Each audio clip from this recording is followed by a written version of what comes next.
Out of all the sexual assaults and mistreatment I endured by males in my life, the most damaging to me was the abuse within the church I attended. When you live like I did, you envision that although you live in a natural state of being that is abusive, dangerous, and destructive, there is an outside place of spiritual being that isn't too far off, but is a place where you can feel like you'd be accepted and loved and treated kindly and warmly. And most importantly, you'd be protected. When I first entered that church, I felt hope. Hope that maybe someone would just love me for me and not just to use my body or what I could do for them. I felt a sense of freedom and joy I hadn't felt before, and my heart took to it rather quickly. I always wanted to be a part of a group and be accepted and wanted because I was not wanted by my own father. When I was invited in and embraced within that spiritual space by someone in a leadership role, someone who represented this new place of being, I was instantly attracted to that. I was attracted to the fact that a godly man would be interested in me even though I was not godly and had done so much in my life that was against God's best plan for me. I still smoked, cussed, dressed inappropriately, drank, all those things. But he gave me a sense of security and hope for better days. Immediately on the first date, this guy wanted to make out with me and shamed me for being a smoker. I was very shocked by the fact that a man of God and a leader in the Christian church would do things like this. But due to my past and my present at the time and my desire to please and be accepted, I agreed. Things got worse from there, including many sexual violations and boundaries crossed, extreme forms of manipulation, controlling my clothing, where I was allowed to shop, who I could talk to, be friends with, yelling profanities at me, cutting me down emotionally, cheating on me with multiple women, and pornography. I found out I was not the only one this was happening to, and yet did everything in my power to fight to keep him mine and not theirs.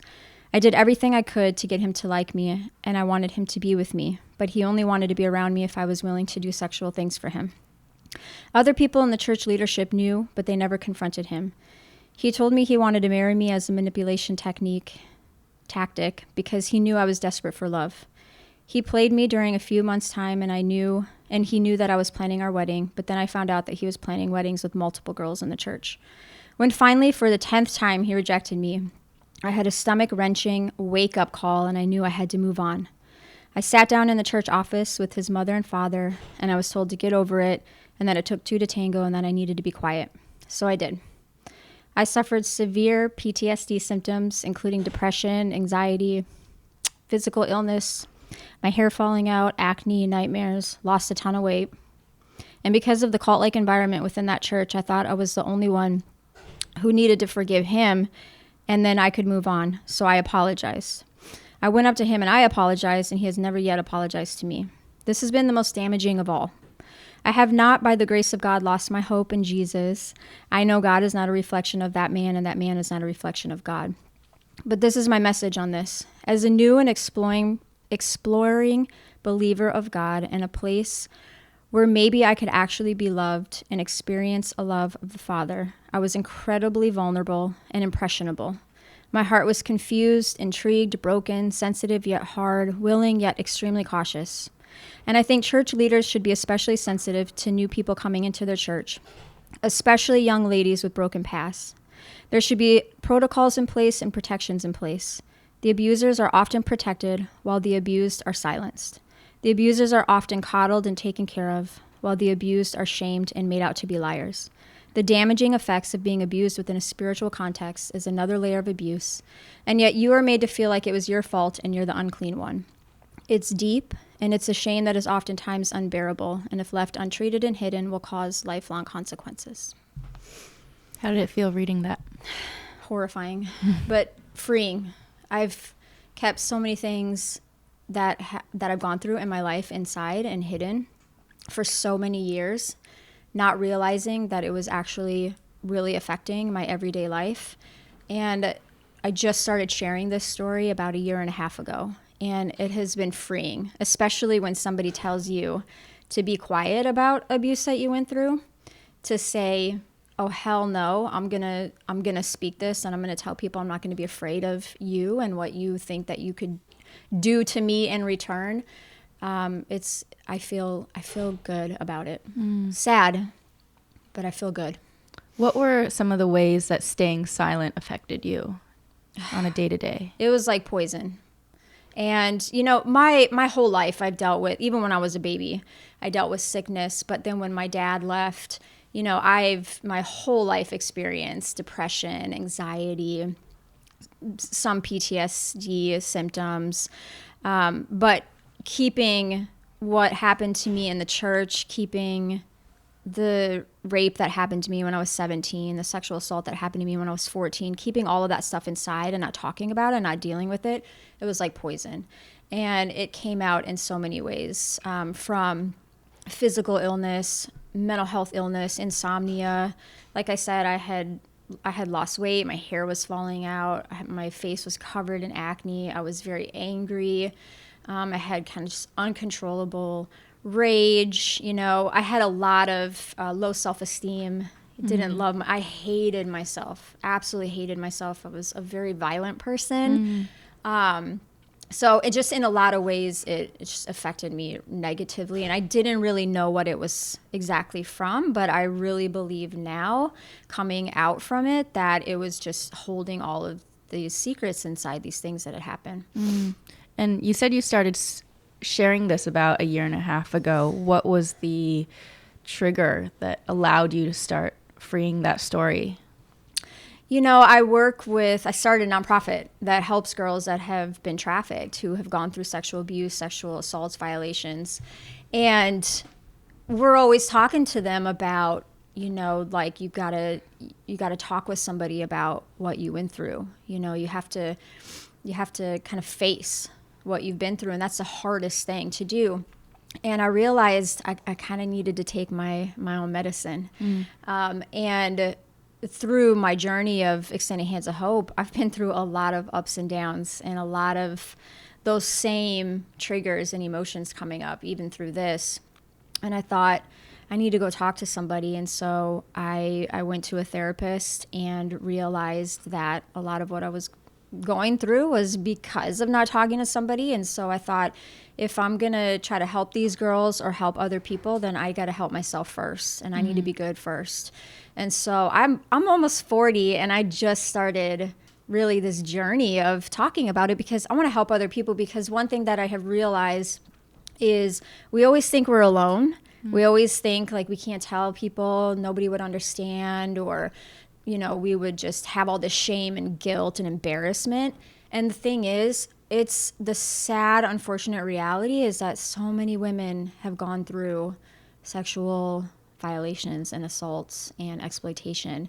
And I think that if they could hear my story, that you can go through that, but you can actually heal and be changed, that hopefully they would be inspired to take that next step and do the same thing. So take us back to that time when you were experiencing this, and can you just share a bit of the emotional thoughts or the roller coaster you're going on? Like, were you blaming yourself? Like, that younger version of you, what was it like? It was horrifying. If we're specifically talking about the church situation, that was just a nasty roller coaster because I had to, a year and a half ago when I started seeing a therapist, I had to forgive myself because I had to release myself, because for so long I was blaming that 14-year-old girl. I was blaming that 5-year-old girl.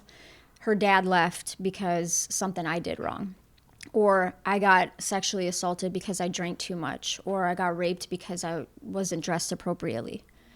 And I was carrying around this guilt that it was my fault.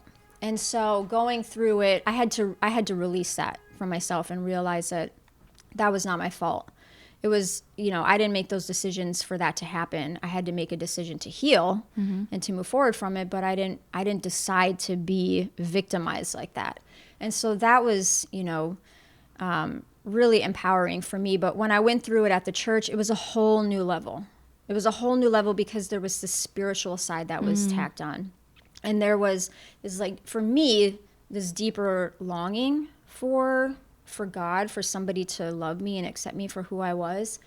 And then when I went into this environment that I thought was going to help me and support me in a spiritual way, in a whole nother level, and then to go through that damage, I mean, it was nasty. It was the hardest time of my entire life. And I really was at my lowest of my low. And how often are you seeing or even thinking that this is happening, like this sort of abuse within spiritual, arenas where there is that kind of godly authority figure, and Too a lot much. of, just children, girls who are coming in who are broken. Yeah, and boys, too much. It's happening. I mean, we've been hearing a lot of the stories about the Catholic Church, right? But the reality is, this happens in churches all over the place. I go to a really good church now. I trust them. I had church issues. I still do, but I had church issues for years where I'm like, I didn't trust even going into a church. I never lost my relationship with God because I could separate man from God, but with the church for sure. But I talk to women about this now, and to hear their stories about it happening within a church, and to hear news stories, it is way more common than we'd like to think that it is.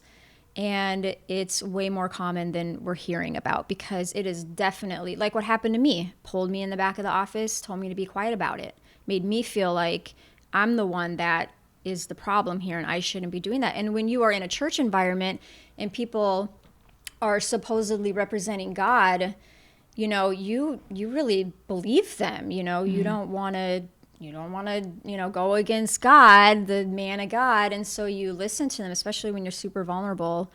You can't play those games on me now, but back then you could.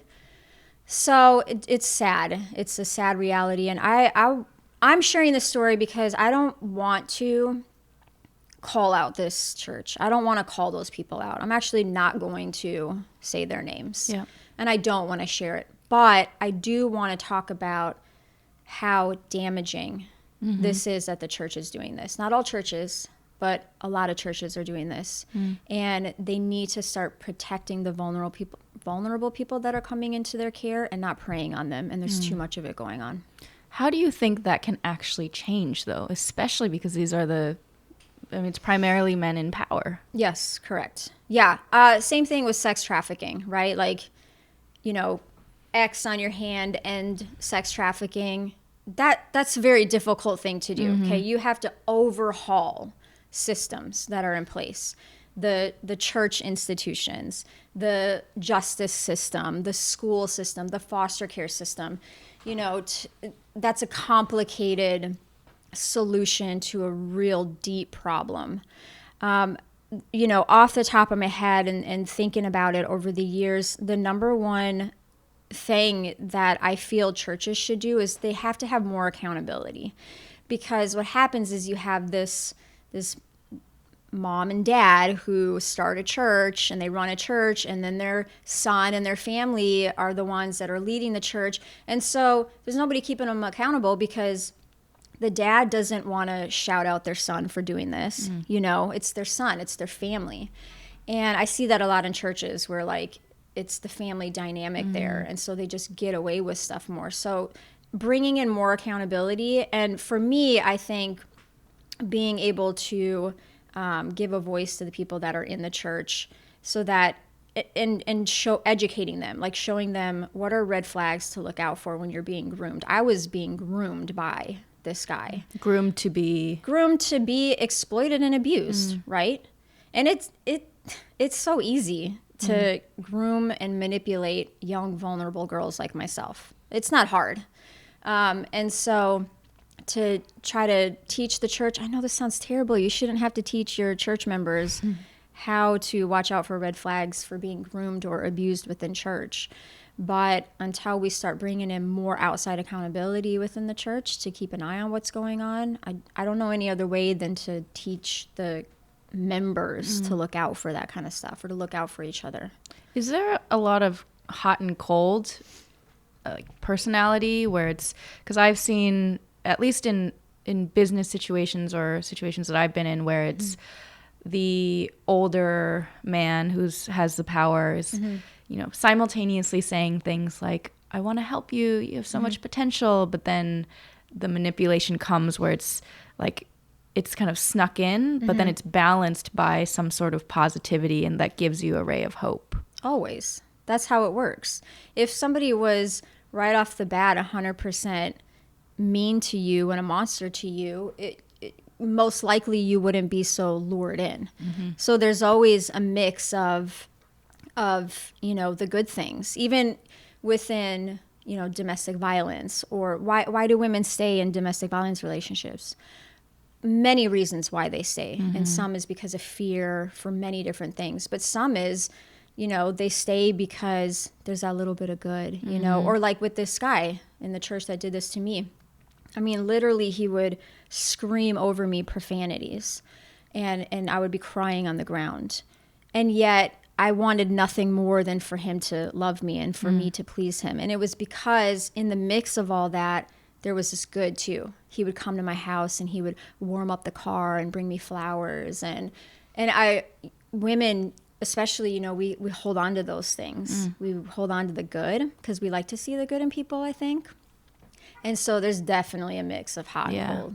And I think that's really important to highlight, because I think for people who haven't been in these situations, or, guys who can't even grapple with like how this could happen, and they're like, well, why doesn't she just leave? Right. And I think it's much more complicated because of the emotional side, because of the vulnerability, because of the uneven power dynamic. Correct.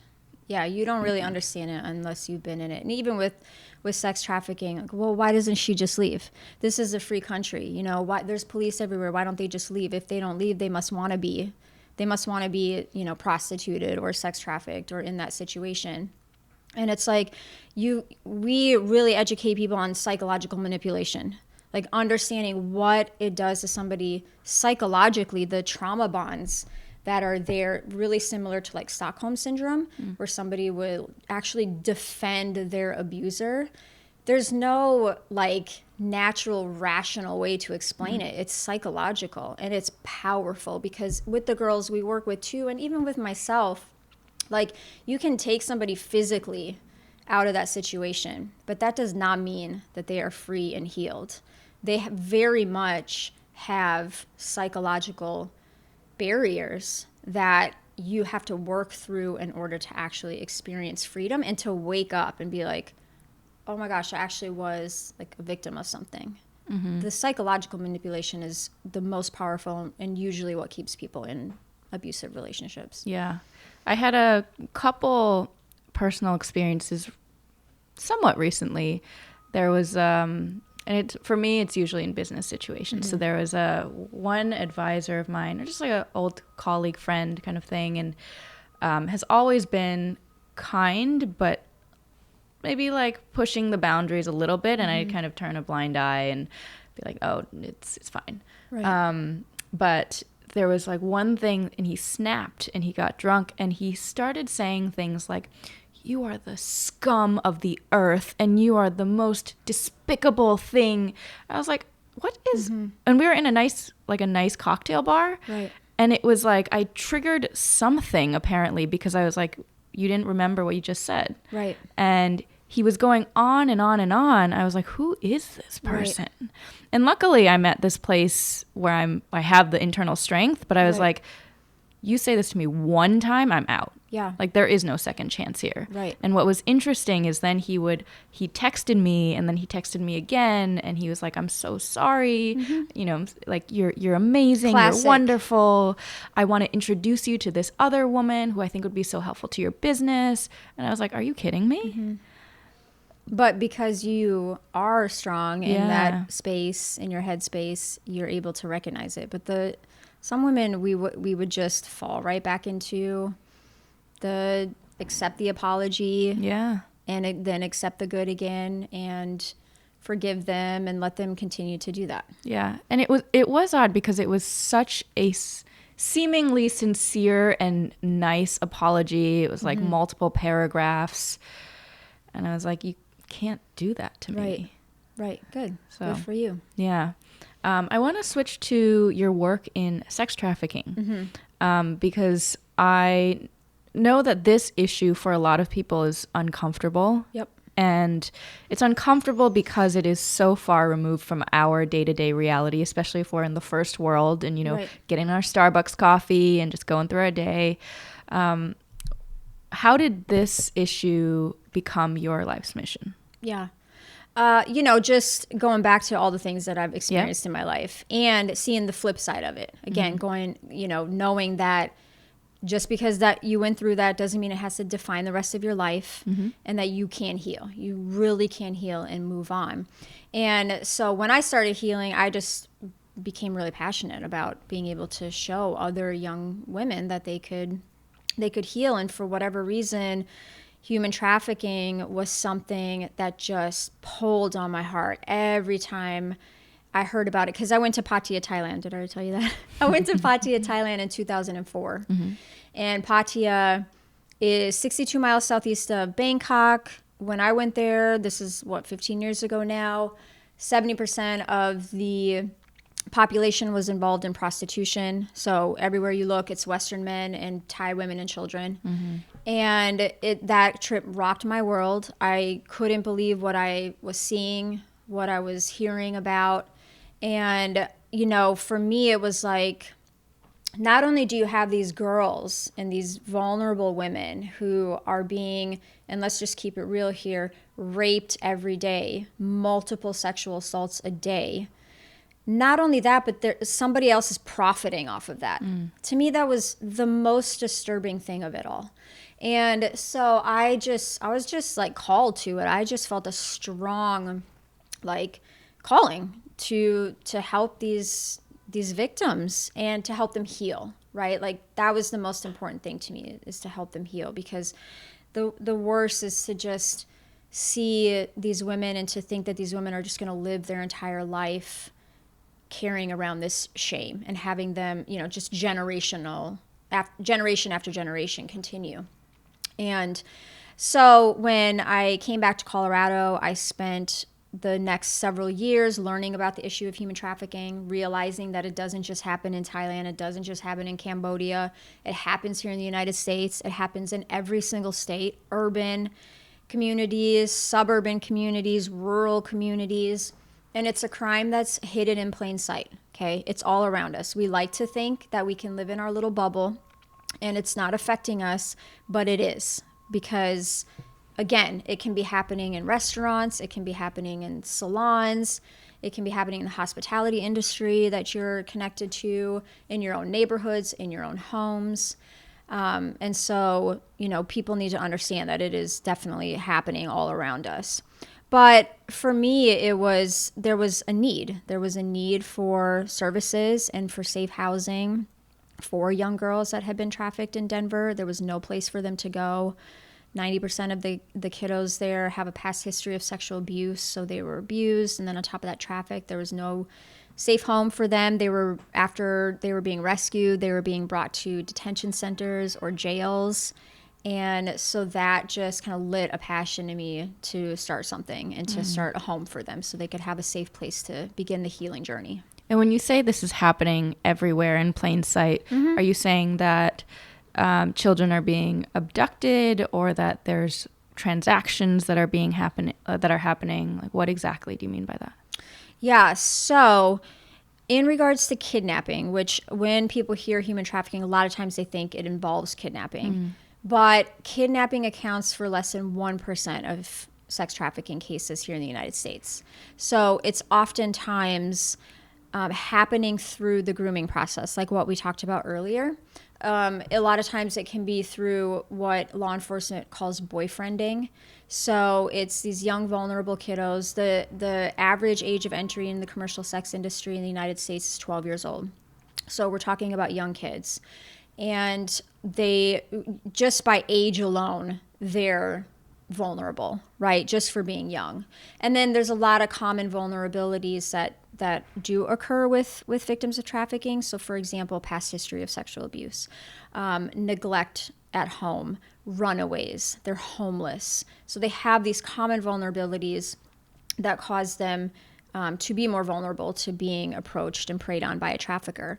But these kids, if we're talking about child sex trafficking, they're all around. They're on the streets. They're homeless kids that are around. They're in schools. They're being trafficked after school and at night. There's lots of kids and people that grow up within environments of violence and drugs and gangs and trafficking. They're being trafficked by their own family members.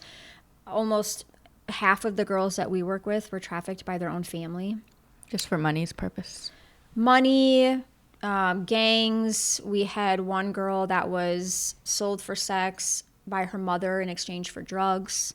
So I think that when you really start understanding what's going on around you and you start talking about even things like childhood sexual abuse and childhood trafficking, you'd be surprised at how many people have actually experienced that. And we don't know about it because we don't talk about it. So when I say it's happening all around us, I'm saying that it happens in hotels just like this. It happens in nice hotels. It happens in the not nice hotels. It happens on the street. The number one way that recruiters are seeking out victims now is online, through social media. And so it can be happening in your own home. You know, we work with girls that come from all different types of socioeconomic backgrounds. Most of them come from poorer families, but have some that come from very wealthy neighborhoods in the Denver area, and their child was trafficked. And so it can happen to any kid. When we're talking about labor trafficking, it's happening all around New York City, all around Denver, in the restaurants that we go to, in the salons that we go to, maybe in the hotels that are around here. And so we're not seeing it, but it's happening. And I know that because I work with victims and the girls that it happens to, and we hear their stories. And we also work very closely with law enforcement and with FBI. And we know that we hear their stories about where this stuff is occurring. And it's hidden in plain sight, right? And are you working primarily with girls who have been rescued, or are you also working with law enforcement to, let's say, break up some of these rings, or go in while it's still happening? We primarily work in aftercare. Okay. So, but a lot of times law enforcement will do like a sting operation, or they're what we call recover. We don't say rescue. We say recover a girl from a sex trafficking situation, and then within the hour she's at our safe home. So we do some preventative, and then we mostly do what we call restorative. So restorative aftercare. And that's through our safe home, that's through our school, our community program, and our job training program. And how long does it take on average for a girl to go through that program? And what does success look like to you, that she's, back in the world and healthy? And Yeah, great question. We're asked it all the time. And I have to remind people, one, we're talking about teenagers who, even if they didn't go through anything abusive or exploitative, they're not making the right decisions most of the time. We're talking about teenagers. We're talking about complex trauma here. We're talking about layers and layers and years of trauma. So that's why we started the community program, because kind of the average stay, we just celebrated a girl who's been with us for over a year now at the safe home. And then we have some that stay for 3 months, 6 months. It all depends on their situation. And so, it's going to take years. This is a lifelong journey of healing. So for us, we're about stabilizing their situation. We get a lot of girls that come out of crisis. They're coming to us in crisis. They're coming from a sting operation. They're coming from detention center, from the streets. And so our goal is to stabilize them, to make them feel safe. We do therapy, we do school. We try to recover any credits that they've lost, because a lot of them are anywhere from 2 to 6 years behind in school. But it's a lifelong journey, and our community program is set up so that once they leave the safe home, we can continue to offer them support and care, because they're not leaving now going to independent living and getting a job and everything's peachy now. For one, they're 13 years old. So for us, success could look like they have a lot of PTSD and like night terrors, and so maybe after a week they slept through the night. That's success for us. Or they have been in and out of foster care their entire life, which is most of them. And some of them come to us, they've been in 40 homes already, and they're 14 years old, and they run for their home within a week, but they've been with us for 3 months and they haven't ran. That's success for us. So the way that we measure success is very individualized, right? And it looks different than a lot of other nonprofits, you know. But we have seen amazing things. We had one girl, a 10-year-old girl, was trafficked in a different country. She came to us. She was pregnant by a 29-year-old rapist. She was Spanish speaking. And for the first 2 weeks, it was an emergency placement. For the first 2 weeks, she cried nonstop. She didn't leave her bed. She wouldn't eat. She had the blankets over her. And she was with us for, I think, 6 or 7 months. And then she went into our community program. But after 2 weeks, she started opening up. She started coming down and talking to staff. She started, you know, eating and all that kind of stuff. And then after a couple months, she was this feisty, cheerful little teenage girl running around the house and going to therapy every day, doing her treatment work. And that is huge success for us. And so, you know, it's individualized for them. Yeah. What's your hope for this, you know, as you grow it and it's your life that you're spending on it. Yeah. Do you see it expanding international? Do you see it, you know, all over the United States? Yeah. Yeah, not quite internationally, but I definitely see us replicating our program. I'm really proud of our program now. We've learned a lot over the years the hard way, which I think is sometimes the best way to learn, but we have a solid program, and I would love to replicate it in cities, because the unfortunate reality is trafficking's happening in all the cities and all the states, and there's a lack of services. So I definitely want to be able to help more girls. And the end goal is that they can understand that they didn't deserve to be abused and that there is hope for healing. Yeah. And on your own healing journey, just to bring it back, do you feel like you are fully embraced the things that have happened to you in your past, and that you're able to connect with people and have those relationships where that trauma isn't affecting you anymore? I'm not going to use the word fully or anymore. Yeah. I'm at a place now where I can share this story and I'm not weeping my eyes out. You know, that's how I know that I'm feeling that I'm healing. Yeah. I'm still on the journey to heal. And I don't know if I'll ever get to the point where it doesn't affect me anymore, but I feel strong now and I feel good. And I feel like, you know, maybe you've heard this before, but I want to take this mess and I want to turn it into a message of hope for other women. I really do. I really want them to see that things can change in their life. Yeah. Well, I always say that it's the women who have gone through the toughest things are always the ones who are the strongest, especially if they're willing to face those fears and the trauma and everything else. So I agree. Thank you so much for being a strong woman and getting through all of this, and also translating it into work in the world that's helping other girls and women who are going through similar things. Thank you. Appreciate it. Last question for you. Yeah. Is what does it mean to you to be a woman? Oh, wow. That's going to make me think.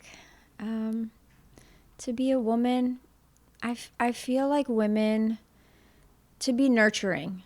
When you say woman, for me, I think of the word nurture. And I think that can look and does look different in every woman's life, you know. But for me as a woman, I see myself, just like the name of Extending Hands of Hope, I see myself as a woman extending my hands out to this world that's hurting and broken, and offering a place of safety and solitude and hope. And to me, that's what it means to be a woman. And that can be empowering and very powerful. Thank you so much for being so powerful yourself. Thank you so much. Really enjoyed this.